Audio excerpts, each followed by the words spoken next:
Okay, welcome, Melker and Rasmus from Wyde Footwear.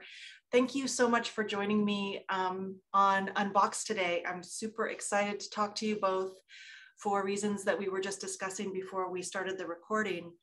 But I'm just going to go into a couple things that I'm really excited about to discuss with you today.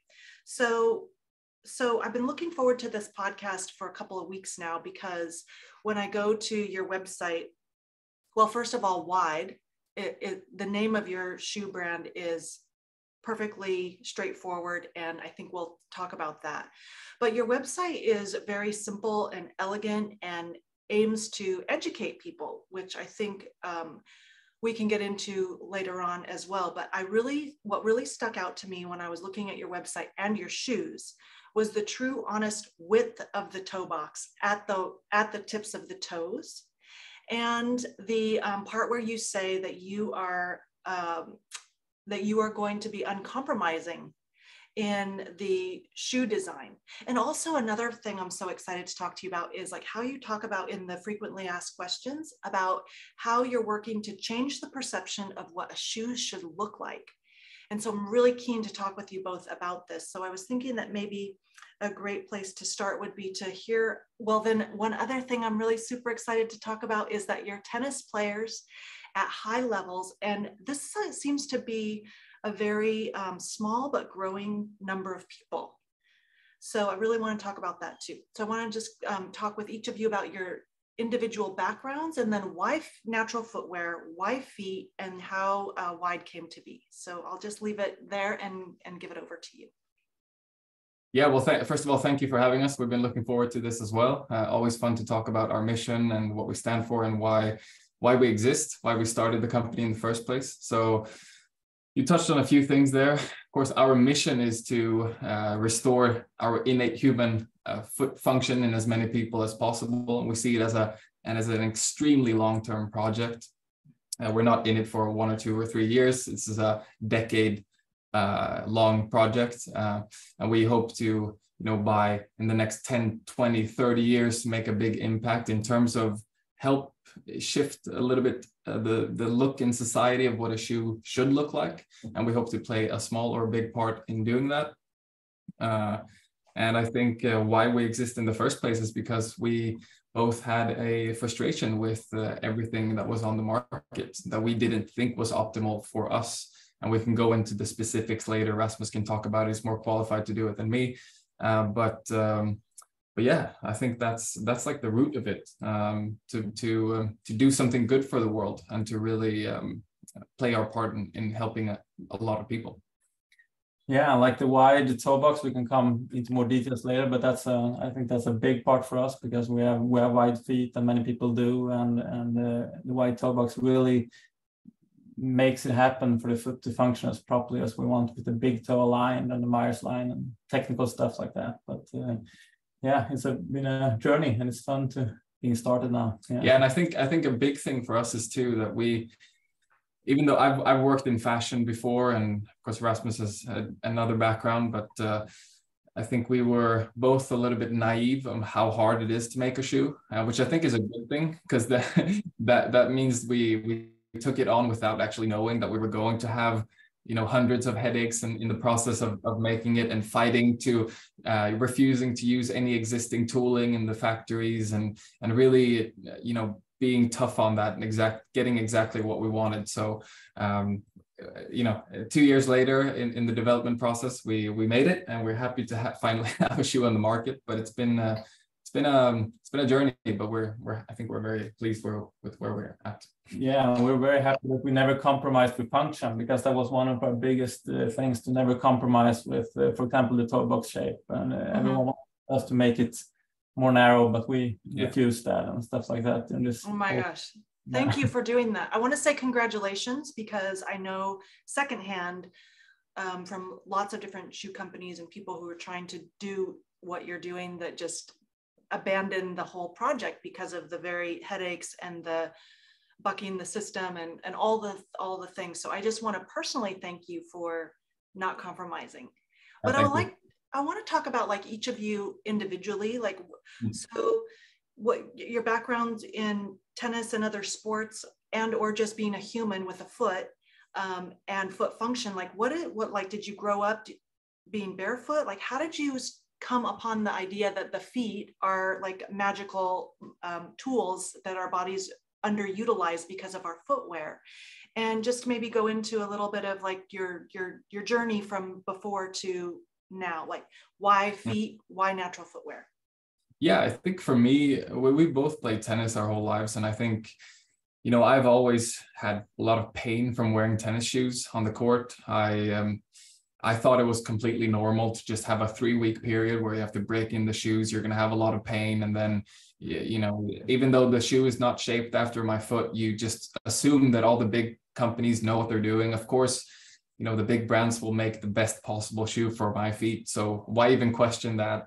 And I think, you know, even we've always been very active, gone skiing, and I've always had a lot of pain there as well from the ski boots. And then I have this one very vivid memory from when I was going to an interview for a job, and I had to put on these like dress shoes for a whole day. I was going on a bus at 5 a.m. to go see the interview, and then I had them on all day, and then I went on the bus back home at night. And when I took off my shoe at night, it was as if my foot had been cramped into this little thing and now it could finally breathe. But that actually hurt a lot because it felt like my foot had been restricted all day, and now finally there was like blood flow and everything. And I think that was one of the big moments of my life where I said, I'm never wearing dress shoes ever again in my time. So because it just didn't feel natural. Yeah, of course, we've been playing tennis. I played college tennis in the USA. We've both been traveling the world playing a lot of tennis. And after tennis career, I went into real estate in the US, and then worked in fashion here in Sweden. We're doing backpacks for a startup. So that's kind of like where I run more of maybe that side of the business, and Rasmus do more of the technical stuff, exactly how the shoe should work. Which you'll hear more about his background. So for me, it actually started with engineering, a degree in engineering, but because I always had good grades in school and I always was destined to be an engineer, according to, you know, family and friends and such. But I actually was a dropout, so I didn't complete the engineering degree, and I am now a physiotherapist, so that became my route. But in one way, I think it's like the same thing. It's still the physical laws, but applied to the body and the feet instead of, you know, a truck or something. So in one way, I feel I'm still on the same mission, but I took an approach more to the body and how it functions as a whole. So, and of course, the feet are the foundation for the whole body. So it's very interesting to see how everything is aligned and works together, and that's kind of how we were led into this whole area. So the combination of our backgrounds really led to us wanting to create a shoe that really supports the natural functions of the human body. Yeah, and as we said, no compromise on that. We always said to ourselves, like we don't want to start compromising to sell more shoes. Like we have to stay true to our values, even if that means selling 50% less shoes, then that's where it's going to be. We're not compromising on our values. And we have written big on the wall, it says function first always. So that's something that we live by. So my God, it's like a dream come true. Okay, so what was the tipping point? So you realized that you were never going to wear dress shoes again, and then that probably led you down a rabbit hole. When you were playing your sports, what were there, if you don't mind me asking, like how did you transition from like a big shoe company to like, what shoes did you transition to? And then like, what was your process there where you were like, you know what, I'm assuming at one point you're probably thinking we could do this better. Yeah, I mean, I think I don't want to name individual brands that right. But when I actually started seeing some posts on Instagram about, you know, this barefoot shoe thing and how natural footwear, and I started relating to it. I was like, that seems interesting to me. So I ordered a bunch of brands to test them out. Okay. And I started walking in them, for hours. And I at first it was like, this was amazing, right? This is the best thing that ever happened to me. But then after, a while, it was like, but this is not that comfortable to walk in for a long time. It's not as foot shaped or wide as I would want it to be. There are a few other things that maybe I think I could have improved if I was the mastermind behind it. So, and then of course we put our heads together and came up with this result that we have now. So. Yeah, for me, as a physiotherapist, I've been lucky to work with a lot of pro athletes and with having, gold medals in the Olympics and national championships and world championships and such. And I've helped them a lot in many cases. And you quickly see how important it is to have the feet functioning together with the rest of the kinetic chain. And when that happens, the magic happens. And for me, it was frustrating to be able to help them a lot in clinical practice, and I actually follow them onto the courts. If it's tennis, and I follow them onto like the sports arena, and I don't only help them like at the clinic, I also help them at the arenas. So you could see the impact of shoes on their performance, and it's it came as a frustration from me. And you could see you did a good job with the foot with them barefoot, but then it's not that it's undone when you put the shoe on, but it's almost like restricted movement. Yeah, restricted movement, and the big toe alignment, the knee starts caving in and the hip hikes. And before, when barefoot, they do it perfectly. So it's kind of like you want to find a solution for that. So that's really from my approach. And I really wanted to have a solution, but I thought it was impossible to make a shoe. So I was kind of thinking about it would be amazing to have your own shoe, like designed like you wanted it. And it happened that my brother also was thinking the same thought, and he had been working with backpacks and had a background more in that, like how to do it. So so I think one thing that happened was we were discussing it, like we would love to make a shoe and everything, and Rasmus said that, but isn't it like very hard to make a shoe? And I said, if we just think about how the shoe should be made, like I will make it happen. Like I will find the person to make it for us. And then, so that's kind of when we started. It started actually out here on the porch, and we took a piece of paper and Rasmus is pretty good at drawing. So we were drawing how we wanted the sole to look like, and then the rest of the little shoes. So that's how it started. Yeah. Well, it's super refreshing to look at the, you show a picture on Instagram of the bottom of the shoe. It's super refreshing to see the honest, wide toe box. I really love that. So I guess I want to talk about, next where I want to go is maybe just a little bit about like education. Like what role do you see in education? So in our whole modern culture, most all of us, I mean, this is a super paradigm shift in like how we are thinking about what we put on our feet and our, like clothes. Like we don't have to think intellectually, academically about, you put on a shirt, is it cute? Is it fashionable? Do I feel good in it? Shoes the same way. You just put on whatever shoes your parents gave you, or you bought, and you went. And so what role do you think education has to play in helping people to get into natural footwear? Because it seems that we still have the same approach for people who want to just switch, but it's not that simple. Yeah, definitely. I think education plays a very big role actually in when I lecture for crowds with about feet people, and it could be 50 people in the crowds, and they most of them probably only have the fashion mindset when choosing shoes, but when you start to explain in easy ways how the foot functions, you can almost see like light bulbs going on in people.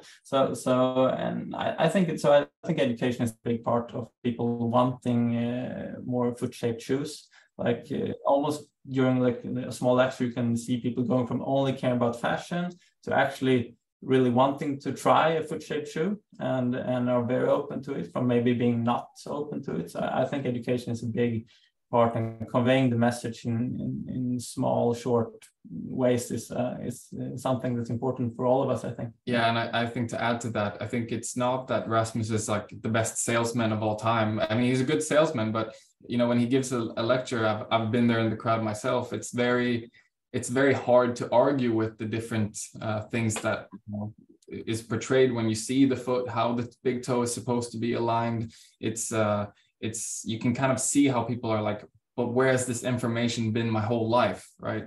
And I think where I add to that from my perspective is, I think education is super important, but I also think it's very important to be cool, right? So that, because we don't want to just have, you know, people who are already aware. We don't want people who are only health conscious, interested in this, or only of a certain age. Like I'm thinking a lot about, okay, how can we influence the next generation, the youth? How can we make them want to wear our shoe? So I think if you maybe won't be that visible now, but the project that we're working on, the next sneakers that we're working on, it will be very apparent that we're trying to go a direction where, for example, in 3 years, a 17-year-old can call our shoe the coolest shoe in the world. So that it's a little bit like Tesla. Like they never said that they wanted to make the best electric car. They said that they wanted to make the best car, which is how they outcompeted a lot of gas car companies, right? And I think we're thinking in the same wavelengths, that we don't just want to compete with all the Barefoot Shoe or the functional shoe brands. We want to really try to make something that's the coolest shoe of all time. And then maybe we reach it, maybe we don't, but at least if that's our goal, I think the end result will be pretty good. So that's where we kind of, the direction that we go. Yeah, I think we all of us who are interested in this barefoot community, if you call it that, I think all of us, we all want this to be a bigger part of society, and the only way to make that happen is to have normal people who are not educated taking part of this whole journey. So of course education is a very big part, but also conveying the want for the shoe in other ways is very interesting idea as well. So I hope we can be part of that. Yeah, and I think something that you said before is that, like, you see people when they hear, light bulbs start to go off in their head. And I've said this a lot, like, you can see people like where the kind of truth rings true, because they have a body and they feel what it feels like. And no matter what we consider to be a fashionable, cute shoe, I used to love cowboy boots. I still love the look of a cowboy boot. Well, not actually, that's a lie. Like, I think when you start to really prioritize like what feels good in your body, and also then how your body functions, right? So like, I'm in my 50s. I keep saying I'm in my 50s because I feel better now. Like, my body, I played basketball in college and sports and riddled with injuries. And I always remember upon reflection that my feet were always uncomfortable. And, you know, the injuries stem from that fertile ground of your foundation just not being strong and healthy. And so when you start to, so I think people, like, light bulbs do go off, because I think just inside the body, there's that innate intelligence that is like, this is true. And I've been uncomfortable for a long time. And you start to like go through, you know, patterns in your life, and very quickly. And I think this is what's going to help to change the perception of what is a cool shoe, because let's be honest, like, nobody wants to look like a dweeb when they're out in the world. And that is one of the biggest complaints, is that that's a weird looking shoe. But I see the shift happening very quickly. I don't know about you. And also with like the younger generations, it seems that because this information exists on social media, that there is a conversation that's happening. Whereas like in my generation, like, people in my generation are not as open to this kind of thing about what is a cute, fashionable shoe, because they have never been exposed, and they're already like sort of codified or rigid in the ways that we think about fashion. So I think this is going to happen way faster than we even realize, and I'm super excited about that. I think, just to add to that, I think when we were discussing this just the other day, how we were comparing shoes in the house here, and we were saying how we actually think our foot-shaped shoe actually looks better now than the very narrow one. So our minds have shifted a lot too, and what we perceive as being looking nice, right? Whereas before it would almost be the opposite. We would think our own shoes would maybe look a little weird, and the other one would look normal. But now it's like, well, this is not shaped after a foot, so that looks weird to me. Why would we put our foot in that? So yeah. And I'm super excited about this conversation because one of the things you talk about on your website is how you can wear toe spreaders in the shoes, and you encourage that, like while people are strengthening and not just using toe spreaders as an orthotic type of tool, but like also while strengthening and getting stronger and going barefoot and such. So I play tennis, and I play tennis with a mild knee injury, a Baker cyst on the back of my left knee. And I have to have I have to be able to feel the ground underneath me in order to understand if I'm not moving well. And because I don't want to give up playing tennis, recreational tennis. It's like at my local club, it's like no big deal. But it's fun and it feeds my soul, and I don't want to stop playing while I'm healing. And so it's counterintuitive in a certain way, right? Because I have to feel the sensation of the ground beneath me in order to run in a way that's beneficial and I don't continue to injure or irritate that Baker cyst. So I want to go into maybe we could just switch gears into the actual shoe, because you're saying something a little bit different too. Like I started playing tennis in natural footwear with a very thin, 5 to 7 millimeter stack height. So I think and I love the name of the shoe that you have out too, which is Halex 1.0, right? So that besides being called Wyde and Halex 1.0, I mean, there's no way just based on your name that you can compromise. So that's a really good built-in check and balance system. But I want to talk about, because I think it's 13 millimeter. Okay, so that seems like it might be a sweet spot. Can we talk about your reasoning behind just a little more cushion? Mm-hmm. And just let's go into the idea about why you chose that particular stack height. Yeah, exactly. So I mean, there's different good parts with having them super minimalist, and there's other parts that's better with a little bit more thicker sole. And I mean, it's not thick, but it's a little bit more cushioned, and that's true. Yep. So it's 13 millimeters. And I actually really think we have hit a sweet spot, because when we are walking in them, we do feel the ground, we do feel the stones, we do feel everything, but yep, it never hurts. So at least when I walk in more minimalistic, 4 millimeter soles, I don't want to step too hard on a stone. I need to, and of course, maybe you should not step too hard on a stone, but at least with our cushioning, it doesn't feel that bad. And one of the first sensations we had when we tested our shoes was we actually ran a full sprint on asphalt, and having running barefoot on asphalt is not that nice of a sensation compared to a grass or something.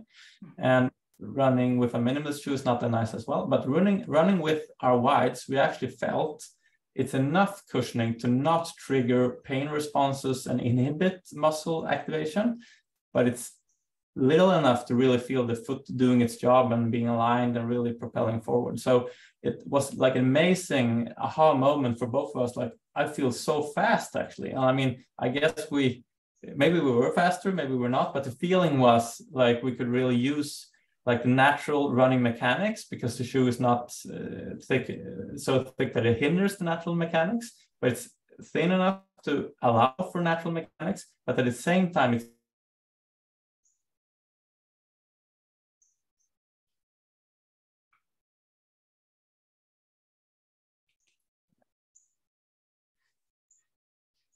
okay. So actually, I thought we hit the sweet spot with the thickness of our sole, actually, because. Oh yeah, that's where we were. You were talking about how you were running. You felt faster, and yes. Had I been talking about us trying running, or? Yeah, you had been. So just for people listening, we had a little technical freeze, and so we're back. Sometimes we don't realize that we're frozen, so we want to make sure that you get every word. So yeah, you were talking about how you tried it on asphalt, and what I got from what you have said so far is that when we're running and we're using our feet, it seems like maybe the 13 millimeter sweet spot is, I think that might be it too, because you don't have to think or worry about your feet as much, right? So when I'm playing in a 5 millimeter or 7 millimeter shoe, sometimes I have to be thinking about my feet more than what I'm doing. So I think And then the 16 millimeter, which I've tried, makes me feel like I'm running or trying to work on a cloud or a marshmallow. And this is not going to be true for everyone. This is just, you know, my feet I've been doing a lot of work on this. So this is just my experience. So this isn't going to be true for everybody, but the 13 millimeter might be the sweet spot. So that's where we were, is that you don't have to think as much about like your feet or stepping on something that's going to cause a pain reflex or change your gait. Yeah, that's the feedback we have been getting as well. Like a lot of people who have been wearing barefoot shoes for a lot of years, they're coming back to us and saying, like, we do have the perception of feeling the ground, but we're not afraid of stepping on stones, and we feel more comfortable at, you know, running at full speeds and stuff. So that's really the feedback we've been getting, and the feeling we have as well when trying the shoes. So I mean, there's a lot of things to it, like density of the rubber and stuff, that also affects the feeling. But I think we actually did hit a very good sweet spot for people also like transitioning to the barefoot community, because maybe they're not ready for the like 4 millimeter minimalistic soles, and you know, they'll get heel spurs and pain because they'll go too fast forward. And I think actually that was also one of our missions, because I mean, I have a lot of clients, and you know, if you introduce the foot-shaped theories to them, they want the shoe, but maybe they're not ready for those super ultra thin soles. Mm-hmm. So that was also like one of our missions. We want to, like a normal person who's not into doing, you know, foot exercise every day all the time, that they're also able to transit like to this area of new shoes. Yeah, and I would also say this was the bulk of our research and development process, actually, to get the sole right. We went back and forth, I don't know how many times, but a lot of times. And, you know, as Rasmus said, the different densities, the different sole thicknesses. But I think also it goes back a little bit to what we said before about the no compromising, because we said, okay, we want the thicker, but we won't compromise anything on the bend of the shoe. So if it doesn't work optimally, so that the big toe joint can't bend like it's supposed to, then we're not doing it. So, and that's where I think I'm really happy with the result, because as we said, like this morning, we took an hour long walk, and it just feels amazing. So I couldn't be here with that result. Yeah, that's wonderful. Yeah. That seems like a good transition into talking about toe spring, because this is also something that, I mean, you hear toe spring talked about in a very positive light in like the running community, right? So like anytime I pick up a running magazine or I read an article about like the best shoes, we talk about like a positive toe spring in a positive way. So maybe we can go talk about toe spring and Meyer's line. Yeah. Okay. So the toe spring is like when the toe is a little bit elevated, so like on the front of the foot is a little bit elevated, and it will actually stretch the plantar fascia that connects from the big toe to the heel. We'll put a stretch on it through the windlass mechanism, it's called. So that actually pulls the heel bone closer to the metatarsal heads and put a little bit of a movement restriction, you could say, into the plantar fascia. So it kind of disrupts the normal gait mechanisms, especially if the sole is also stiff, because then your big toe will never be in the end ranges, you could say. It's always like in the middle of doing more or less nothing. So you want it to be able to, because the great thing about the foot is that it can switch between mobile and rigid during push-off, and mobile when adapting to surfaces. So we really want that to be able to happen in the shoe we're wearing, and a toe spring kind of hinders that. It depends a little bit on how much toe spring is and such, but we prefer no toe springs in our shoes. Yeah, and I would also, just add one quick funny comment on that. When we were, you know, working with recruiting our manufacturing partners and everything, you know, you can see how deeply ingrained the toe spring is in every other shoe made, right? Because we were saying early that, you know, we wanted no toe spring and everything, and they were saying to us like, no, but we can make you a toe spring. You don't have to worry about it. And we were saying, no, but we don't want it. so that's kind of where you see how the standard is so deeply ingrained in the culture of shoes and everything. So it's probably 10 or 12 of those examples when we made our shoe that is kind of hilarious now in you know, in hindsight, but no compromise, as we were saying before. Yeah. And coming back, sorry. No, you go ahead. Yeah, so coming back to the Myers line, because that's maybe even more important. Oh, wait, before we go to Myers line, I do have a question about toe spring in natural footwear, because so I don't know about the technical ends. I just put the shoes on my feet and then see how they feel and I test them out. But sometimes I'm like, even in natural footwear, I wonder, like, does this shoe have toe spring? And like, what is the technology? Like, if it's a bendable, do natural footwear brands have toe spring? I didn't even realize this was an option. Yeah, some do actually, not all of them, but some do.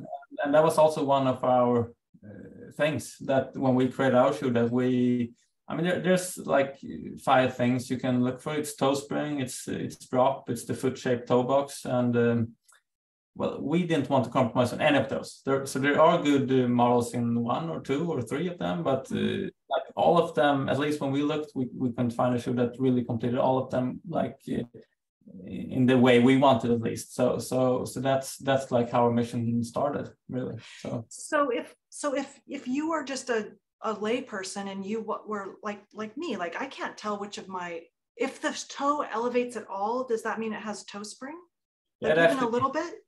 Yeah, but if it's like a really minimalistic sole and it just elevates a little bit and you put pressure on it and it will be flat down again. Okay. That really doesn't matter that much. But if you just put your shoe there and you see if the toes are not touching the ground when you just put it on the floor, and if it's not touching the ground, it's a toe spring.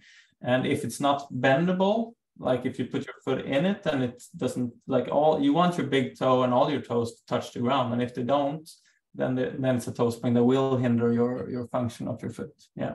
Which sort of puts you at a disadvantage if you're doing all that work to get the big toe strong and aligned. Definitely. Then you go and you put your foot in a shoe that has toe spring, it sort of negates the work that you're trying to accomplish, right? Yeah, that's true. So it's an important factor. Yeah. Okay, so we don't talk about toe spring that often. Anyway, so thank you for answering those questions, because sometimes I'm like, I think this has toe spring. Yeah, some of them do actually. Yeah. Okay. So Myers line, I didn't mean to interrupt you, but I had to close that subject. So the Myers line is like you could say, if your big toe is aligned, your big toe is aligned with the Myers line. So you can think of it as a line that's drawn from the middle of your heel, right through your big toe joint and through the big toe. So like the toe is supposed to be aligned with that line, which actually means that your big toe is often like abducted away from the other toes, you could say. So many people think like a straight big toe is a neutral big toe, but actually like both big toes are supposed to like meet each other. They're like supposed to be directed towards each other and not towards the other toes of the feet. And foot is supposed to be kind of straight ahead also, because when you're walking, you want your toes to be rigid levers so that you can walk forward and run forward in an efficient manner. Yeah, I think that's very helpful. Like toe spring, wide toe box, truly wide toe box, and cushion, and all this. Like I just see a little bit of a slippery slope in the natural footwear industry, which I think is it just happens because we're trying to get information out and ride the fine line between like what will sell and what people will accept as like the perception of a good looking shoe, etc. So I appreciate having these conversations about what is uncompromising in a natural shoe. Yeah, and I think for us, if we found a shoe that we thought had a perfect Myers line and we had no toe spring and wide enough and everything, like we would never have started Wyde footwear. So it's that's why we exist, really, because we couldn't find it. And we're of course nerds as well. We're very perfectionists in everything we do. So maybe we're overkill as well, but we really wanted a perfect toe box with an intact Myers line, and it really means like, because the big toe is so essential for like every movement, like balance. Like you can easily do this test yourself. You stand on one leg and hold your balance, and one time you push your big toe out away from the other toes and you anchor it down and feel how that feels holding your balance. And in the next version, your next try, you actually push your big toe towards the other toes, so you can hold them there. Yeah, you hold it there, and you'll feel how your toe, when the big toe is aligned, it will be easier for your foot to hold your balance, but when it's out of balance, you'll be actually, the whole foot will be swaying like this, and will so difficult to hold your balance. So like all the natural biomechanics of your foot needs the aligned big toe. Yeah. And if big toe is not aligned, your knee will actually cave in, or you'll compensate in another manner. You will have a hip hike on your same leg if you're doing lunges, for example. And I mean, tennis is a lot of lunges, you can say, like inside directions. So it's so important for the whole kinetic chain to be stable. And that's why we really, really, really wanted to have an intact myospine. And an easy way to make it for yourself is like put on toe spacers and try your shoes. If you can fit your shoes with your toe spacers on in a comfortable way, not like in a pressing way, then it's wide enough for your foot. And if you can't, it's not wide enough for your foot, actually. Yeah. Mm-hmm. I love playing tennis in my toe spacers. Yeah. The shoes I'm wearing currently, I can play for a little time in them, but my toes are starting to really naturalize. So it's starting to be uncomfortable. But when I play in my toe spacers, because I'm working on my foot strength and that big toe alignment, I don't have knee pain. So I love playing in them because I just don't have the kind of knee pain that I have if I were to play without them. And it's diminishing as the stronger and the more resilient my feet get.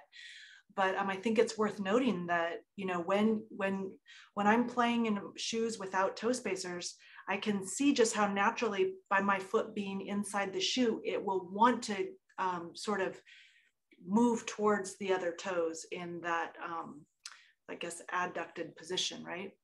Yeah. So maybe, I think we could probably talk for a long time, but let's just go into like quick on sizing. I'm just curious, like sizing in the shoe industry seems to be kind of like the headache of people who are making shoes. Can you talk a bit about your ideas about sizing and such? Yeah, yeah, it's been a headache, but I mean, the way we look at it, there's so many things that make or break your sensation of wearing the shoes. Like, for example, we have a very forgiving mesh material, so which means that like it's not only about the width, it's also about like what materials is wrapping around the foot that also will, and the volume of that. Yeah, the volume of the whole thing. And so there's a lot of things, but of course you want it to be as wide as possible, and our shoes are wide. Yeah. So we actually only want people to measure the length of the foot because we're quite confident that it will be wide enough.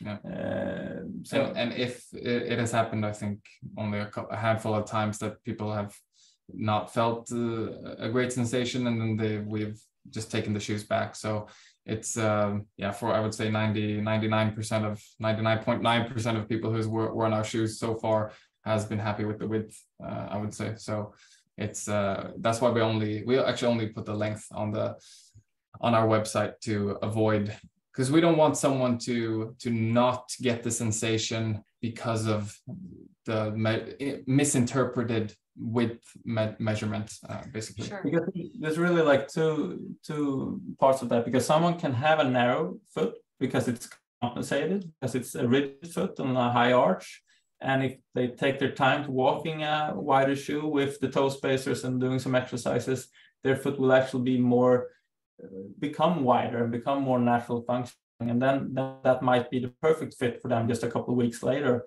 So it's we don't want anyone to think, oh, that's too wide for me, because maybe it's not. and at the same thing, if someone has a really wide foot, we don't want them to think it's not wide enough, because at least for now that's not been a problem because of the mesh material and the forgiving. And we buy toe box as well. So it's difficult. It's difficult. I know you guys have a measuring device at the Foot Collective that you want to make kind of industry heard, but I mean, it's when people start talking about sizing, I just shut down completely.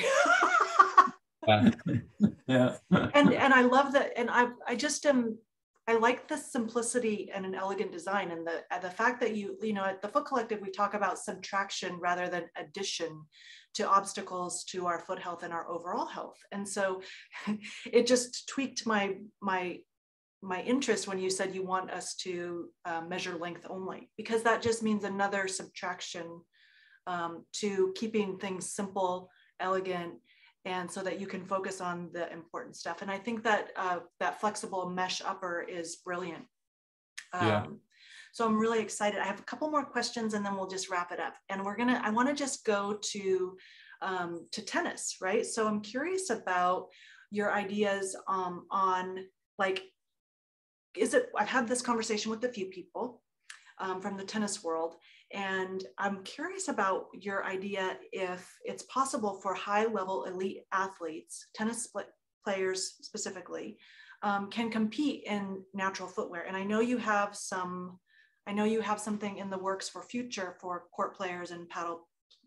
tennis players and paddle players, et cetera. So can you talk a bit about your ideas about competing? So I know that training is one aspect, training barefoot, training in natural footwear, but what do you think about competition in natural footwear? Well, I would say, like, first of all, I don't think anyone knows for true, like, the true potential of humans, because if we had from, early age always competed and trained and exercised in minimalistic shoes, our ankles would be stronger, everything would work better for all of us. So I guess, so in my mind, I think we are truly amazing as humans and can, compete at very high levels. But of course, it needs some exercise to be able to achieve that. So I think the difficult question is how easy is it to transition from a life, of 20 plus years in restricted footwear to non-restricted footwear and still at the highest level compete. And I would say it's always good for everyone to have a wide toe box. It can never be a bad thing for anyone, no matter if you're world elite athlete or if you're just playing for fun. But if you don't have the strong ankles, for example, you might need some stability around the heel and midfoot stability. But for example, the toe box being flexible and wide, it would never be a problem. Only help, actually. It would help balance. It would help force generation, and it would be a positive only, I think. And I think this speaks to what you were talking about earlier, about the idea of like future generations, right, who will be exposed to this information and will be building strong feet and ankles from very early on, training in natural footwear as they come up through the systems. And then what will just happen more organically rather than athletes now who have been training for so long and competing for so long in other types of shoes. So I see that. I see that. Well, maybe you can talk a little bit about, because I look on your website and it looks like there's pre-order. Maybe just talk about, like, because people obviously hearing this are going to want to go to your website and buy your shoes and stay connected. So maybe talk a little bit about your plans and how we should go forward in purchasing.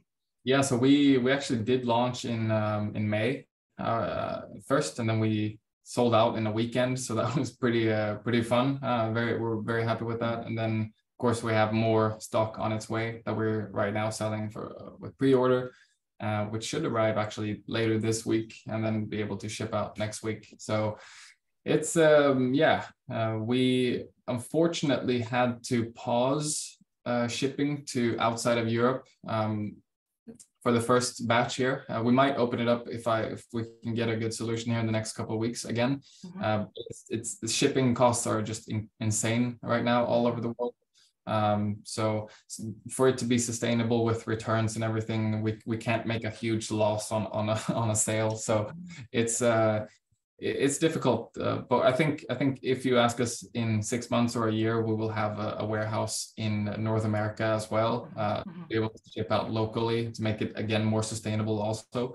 So I mean, we have, feel free if you're in the EU for now, and maybe North America or Australia or wherever you are in a couple of weeks or so. Feel free to send questions along. We are ready to answer and give feedback, something that we do for our customers, our team here. So it'll be Rasmus or someone else in the team responding to, individual questions about their feet and everything. So we have a burning desire to help people on a deep level. So that's a good summary, I think. Anything you would like to add to that? No, yeah. Well, that's wonderful. I mean, one thing you said is that this is you're in it for the long-term game. Yeah. So this is a long-term project, and it takes time do something really, really well. So yeah. Thank you so much for joining me today. And I look forward to hearing more about what's happening and seeing all the success, and definitely keeping track of you. Yeah, thank you, Ruth. Thanks for having us on. You Thank bet. you.